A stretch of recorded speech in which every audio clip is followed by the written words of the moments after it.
Is Dade Phelan breaking the law? It's December 18th, 2023, and these are your headlines. Lieutenant Governor Dan Patrick says House Speaker Dade Phelan is violating state law by withholding expenses to the state auditor in a review of the impeachment of Attorney General Ken Paxton.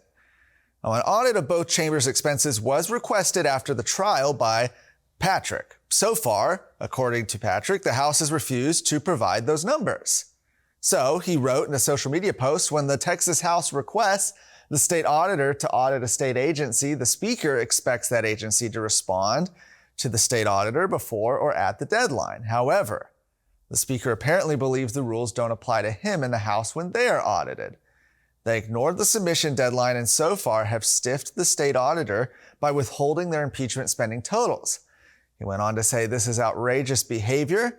It is a crime punishable by up to a year in jail under the Texas Government Code to not allow access to documents requested by the state auditor pursuant to an audit. And indeed, the Government Code lists this kind of interference with audits as a Class A misdemeanor, punishable by up to a year in jail. Last week, Open Records request revealed a cost of at least $4.3 million in the impeachment, including money given to a public relations firm before and after the trial. Lieutenant Governor Dan Patrick says he believes the actual total is much more. He went on in his fiery tweet to say, what is Dade Phelan and the House attempting to hide? The House needs to respond to the state auditor now with a full report of all their spending. Dade Phelan, show us where the money went. Republican State Representative Jacey Jetton is bucking the current trend of Republican voters, telling a liberal publication he's always been a fan of the Bush dynasty. Now, this was in a puff piece published by the Houston Chronicle. Really, if you check out this piece, there's literally no other way to describe it. And it details Jaton's fight, quote, for the heart of the Republican Party. In that piece, he criticizes former President Donald Trump and says he prefers politicians like, get this, Nikki Haley and Marco Rubio. Jaton only mentioned Trump's name in passing as he criticized rampant tribalism in both parties, the article says, but he hesitantly admitted that he didn't vote for the former president in 2016. He was originally in the Ted Cruz camp and ultimately voted third party. According to the piece, Jaton says he voted for a third-party presidential candidate in 2016, but would support Trump if he is the nominee in 2024. Still, he's quoted as saying he's blown away that Trump and Biden are the best candidates the country has to offer. Jaton had also endorsed George P. Bush for Attorney General last year against Ken Paxton. Bush went on to lose that race 2-1. And the profile in the Houston Chronicle comes as Jaton faces a serious challenge in the Republican primary. Businessman Matt Morgan, who fell short to Jaton in a runoff back in 2020, is challenging him once again. He's already earned the endorsement of Attorney General Ken Paxton, as Jaton was among the Republicans that supported his impeachment in May. Morgan also has the endorsement of Representative Troy Nehls, who has called Jaton a liberal.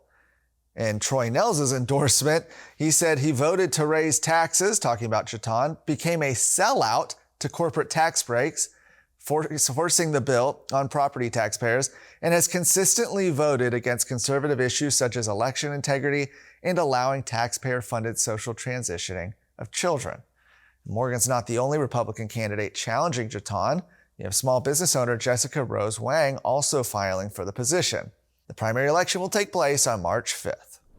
If you're not watching the Luke Macias Show, then you are not as engaged as everybody else is in Texas who's trying to make a difference, knowing exactly what's going on so that they can take action on the things that really matter. Guys, watch us on the Roku app for Texas Scorecard. Watch us on YouTube. Listen to us on Apple Podcasts, Spotify.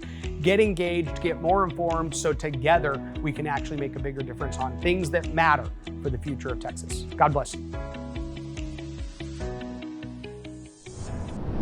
Lastly, in a new investigative piece, Texas Scorecard's Robert Montoya notes that state public servants must shield Texans from increasingly tyrannical federal government. However, the Republican-led Texas House, well, they've seemed more interested in working with the federal deep state than in finding ways to defend Texans from it. Since the 2020 election, a growing number of Americans have become alarmed at the political persecution of former President Donald Trump by the federal deep state through a seemingly endless number of indictments and investigations. Both federal and co-opted local law enforcement officials appear determined to tip the scales of the 2024 election against Trump. But that's not all. There are more strange coincidences suggesting that Trump's not the only one being targeted. So is anyone who even attempts to defy the federal establishment. The first piece in this series, Federal Tyranny Threatening Texans, is available alongside other news of the day at TexasScorecard.com.